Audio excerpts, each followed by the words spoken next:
सबसे पहले ये स्पष्ट करना जरूरी है कि श्रीमद् भागवत महापुराण में राधा जी का नाम प्रत्यक्ष रूप से नहीं आता। भागवत में गोपियों का उल्लेख है और उनमें सर्वोपरि गोपी का वर्णन है, जिसे आचार्यगण राधा मानते हैं। राधा कृष्ण का गंधर्व विवाह प्रसंग सीधे श्रीमद् भागवत में नहीं है, बल्कि यह कथा ब्रह्मवैवर्त पुराण, गर्ग संहिता और पद्म पुराण जैसे ग्रंथों में विस्तार से मिलती है। फिर भी वैष्णवाचार्य विशेषकर चैतन्य महाप्रभु की परंपरा मानते हैं कि भागवत में वर्णित रस पंचाध्याय 10वें स्कंद के अध्याय 29-33 में राधा और कृष्ण के शाश्वत मिलन का संकेत छिपा हुआ है। इन्हीं प्रसंगों की व्याख्या बाद के ग्रंथों ने गंधर्व विवाह के रूप में की है।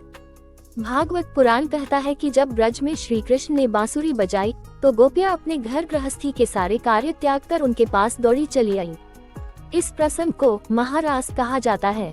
यहाँ हर गोपी आत्मा का प्रतीक है और श्री कृष्ण परमात्मा का, परंतु उनमें भी एक श्रेष्ठतम गोपी का वर्णन आता है जो बाकी सभी से बढ़कर है।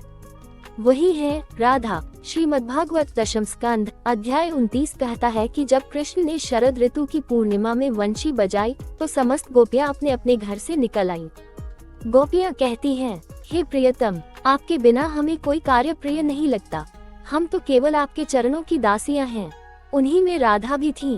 कथा है कि जब रास प्रारंभ हुआ तो कृष्ण ने सब गोपियों के साथ एक एक रूप बनाकर नृत्य किया, परंतु कुछ ही क्षण में वे अचानक लुप्त हो गए। गोपियां व्याकुल होकर उन्हें खोजने लगी। उनमें राधा सबसे अधिक विषाद में थी।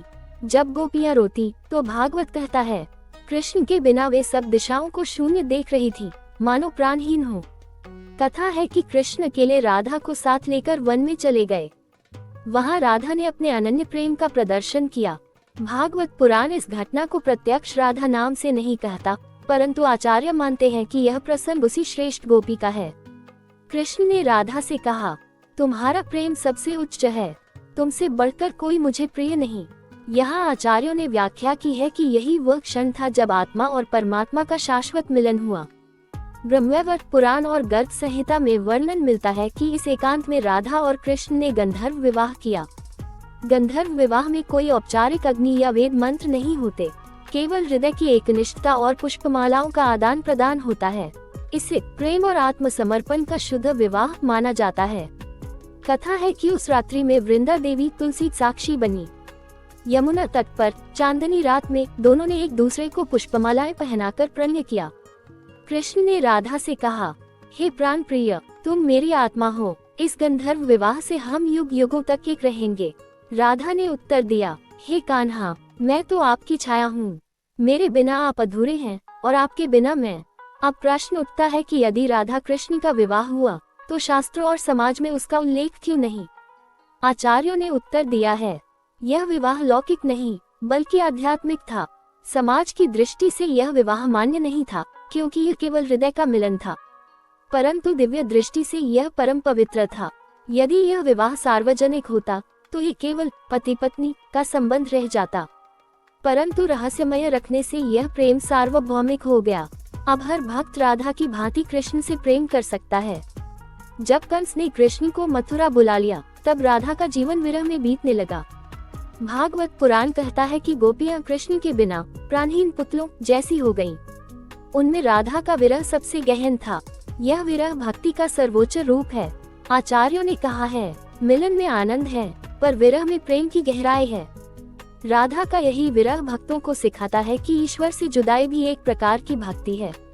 जयदेव गीत गोविंद ने लिखा कि राधा कृष्ण का प्रेम आत्मा और परमात्मा का खेल है। सूरदास ने राधा के विरह को भक्ति की चरम अवस्था बताया। चैतन्य महाप्रभु ने स्वयं राधा भाव को धारण कर कृष्ण की आराधना की और कहा, कृष्ण तक पहुँचने का एकमात्र मार्ग राधा है। श्रीमद्भागवत में प्रत्यक्ष रूप से राधा का नाम नहीं आता, परंतु उसमें वर्णित श्रेष्ठतम गोपी वही है। राधा और कृष्ण का प्रेम सांसारिक बंधन से परे है। उनका गंधर्व विवाह लौकिक विवाह नहीं बल्कि शाश्वत आत्मा परमात्मा का मिलन है। यही कारण है कि भक्त जब राधे कृष्ण कहते हैं तो पहले राधा का नाम लेते हैं, क्योंकि राधा के बिना कृष्ण तक पहुंचना संभव नहीं।